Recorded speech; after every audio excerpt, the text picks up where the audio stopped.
վարվել Կոնդի առանձնատանը Մոլիի եւ Բոմբորի համար, ցավում եմ, համեմատության համար իսկապես ցավում եմ։ Պարոն Ֆարմանյան, դուք ներկայացնում եք ուժեղ Հայաստանը, բայց 21 թվականին ներկայացրել եք Մեկ Հայաստան կուսակցության քաղխորհրդի անդամ եք եղել եւ այս ամբիոնից երեք ասում եք չեմ էլ հիշում այդ կուսակցությունը ընդհանրապես գրանցվել է թե ոչ։ Ես նայում եմ ձեր հայտարարությունները, նայում եմ ձեր հարցազրույցները, դուք ներկայացնում եք Մեկ Հայաստան կուսակցության անդամ որպես եւ տնտեսական վերլուծություն եք անում։ Եվ ինչ եք խոսում այդ տարիներին։ Մեզանից եք խոսում։ Խոսում եք, որ մենք կապիտուլանտ ենք, թրքասեր ենք,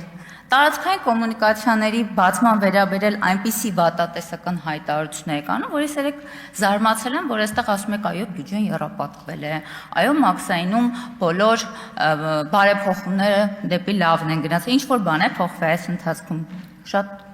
լավ եմ վերաբերվում եւ կարեւոր է լսել դա ձեզանից։ Ասում եք 20 թվականին ասում եք, թե երկրի ակտիվները սպառվում են, երկիրը հեսա կլուծարվի։ 21-ի ընտրություններից առաջ դուք Ռոբերտ Քոչարյանի գովքն եք անում։ Իր անուրալի վաստակից եք խոսում։ Այսօր նստած եք այս խմբակցության աթոռներից մեկին եւ Սամվել Կարապետյանի գովքն եք անում։ Իսկ կարող է 2018-ից երբ համակարգից չհեռանայք, նաև Նիկոլ Փաշինյանի գովքը անեք, չի բացառվում։ Սա է ձեր իրական քաղաքական դեմքը եւ արժե համակարգը։ Իդեպ, երեք լսեցին կարծիքներ, երբ թրիփի մասին էինք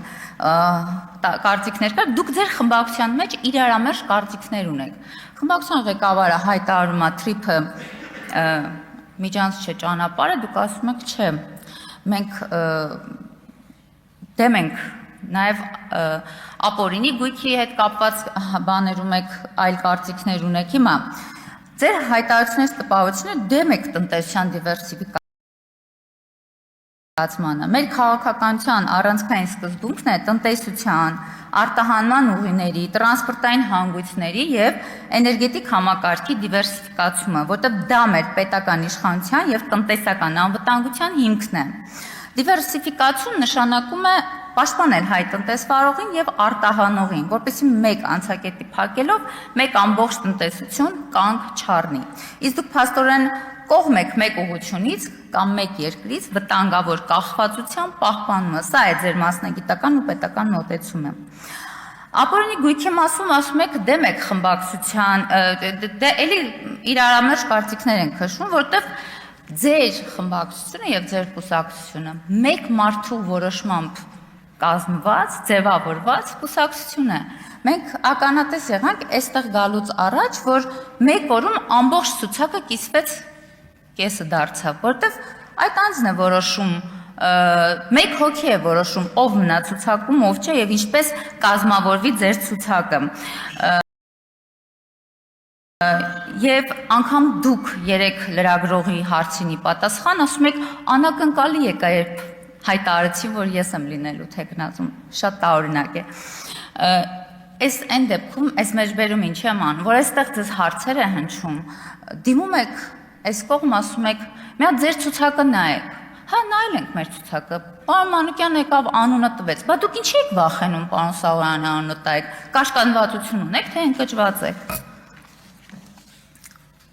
Եվ առանձնակի բերկրանքով իհարկե այդ անունը այստեղից հնչեց, ինչի համար վախ եմ։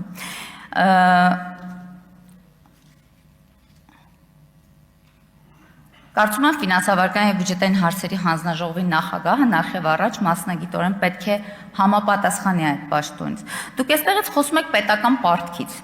Միայն անվանական թվերով։ Խնդրում եմ, սա առանձնացեք։ Դուք պետական պարտքից ուրճացրած խոսույթ եք այստեղ գեներացնում անվանական թվերով։ Նախընտրական քարոզարշավին ուժեղ Հայաստանը անդադ խոսում է պետական պարտքից։ Տեսեք ինչ վատ է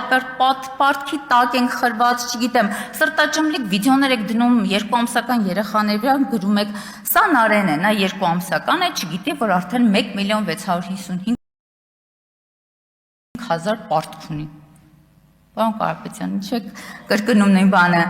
Այդ գաղափարի խորհրդատուն, եթե պարոն Ֆարմանյանն է, ուզում եմ ասեմ, որ դուք ձախողված եւ էժանագին քարոզություն եք արել։ Այս ամբողջ ընթացքում բազմաթիվ անգամ անդրադարձել եմ ձեր բոլոր հնչեցրած ապատեղեկատվություններին։ Ոչ ոք ձեզնից չի խոսում պարտքնա հարաբերակցությունից, որևէ մեկը չի խոսում։ Մեկ անձի հաշվով պարտքը բաժանելիս չեք ասում, թե որքանն է մեկ շնչին ընկնող հնան։ Քաղաքականապես գուցե հասկանամ, որ կիսատ պրատ տեղեկատվություն եք տալիս մարդկանց մոլորեցնելու, ձայն կորզելու համար, բայց մասնագիտական առումով սա ինձ համար անընդունելի ձեռագիր է։ Իսկ այդ պարտքը, որ վերցրել ենք, եթե ձևավորվել է, ֆինանսավորվել են կապիտալ ծախսեր, դպրոցներ, մանկապարտեզներ, ճանապարհներ, ջրամբարներ, որը հետագայում կրկին հնայի աճ է ապահովելու։ Սա մասնագիտական չիմացության, թե չգիտեմ, գիտակցված նաև ապատեղեկատվության մասին է ձեր խոսում։ Էլ չասեմ, որ դա ես չեմ ասում, որ պարտքնան 50% է եւ կառավարելի միջև 50% եւ կառավարելի մակարդակում է։ Դա միջազգային հեղինակավոր կառույցներն են այդ մասին ասում։ Դա ասում են Արժույթի միջազգային հիմնադրամը, Համաշխարհային բանկը, այդ ձեր կռիվը մասնագիտական դաշտից լրիվ դուրս է։ Այստեղ խոսեց նաև այո աղքատությունից։ Պարոն Աբրահամյան, իմ մոտ տպավորություն որ դրսում ինչ որ վիճակագրական առանձին սենյակ ունեք, այդտեղից վիճակագրություն եք բերում, որովհետև դուք վիճակագրական տվյալներ չեք ներկայացնում։ Մասնագիտական գնահատական չեք տալիս։ Էլի եմ կրկնում, ասել եմ, նորից եմ կրկնում, աղքատությունն ու ծայրահեղ աղքատությունը վերջին տվյալներով պատմական ամենացածր մակարդակում է, բայց դուք շարունակում եք խեղաթյուրել վիճակագրությունը, որքան էլ դա ձեզ հաճելի չէ, պետք է անընդհատ ասեմ, քանի նոր տվյալները չեն հրապարակվում։ Պարոն Ֆարմանյան, խոսեցիք AFH ընկերության, չգիտեմ, հարց հնչեցրեցի, նվազագույն աշխատավարձ եք ստացել, փոխառություն եք ստացել, հետո դուք ինձ ասում եք, բա գիտեք, ես միամիտ եմ ստեղ կանգնած, ասում եք, ես ամեն ինչ ես հաշվի եմ առել, ամեն ինչ որ չուզենայի չէի գրի այդ հայտարարում, ես այդքան էլ միամիտ չեմ։ Հա, պարոն Ֆարմանյան, ճիշտ եք ասում, որովհետև ասում եք թղթերով ամեն ինչ նորմալ է, թղթերն է կարևոր, թղթերով ամեն ինչ նորմալ է։ Պեկում էլ են այդպես ճիշտ աշխատել, թղթերով ամեն ինչ դասավորված է եւ ճիշտ է։ Մաքսային բրոկերական ընկերություն ունենալ համատեղելով պաշտոնի հետ, փոխկապակցվածություն, դուք այսօր այստեղ հերքում եք, ասում եք նման խնդիր չկա, բայց թղթերով ամեն ինչ նորմալ, կարևորը թղթերով նորմալ է։ Եվ այս ֆոնին խնդրում եմ ձեր արձագանքի ժամանակ ասեք նաև Norfolk ընկերությունից պատմեք, ինչ կապ կա իր հետ։ Նախ ասեմ, որ քաղաքացիական ամփոփելով խմբակցությունը դեռ քննարկելու է ձեր թեկնածությունը, ժամանակ ունենք քննարկելու։ Հանձնաժողովի առանցքային գործառույթը պետական բյուջեն ու դրա քննարկումներն են։ Ըստ իս հանձնաժողովը պետք է ղեկավարի այնպիսի մարդ, որը ունի պետական մտածողություն, մակրոտնտեսական խորը գիտելիքներ,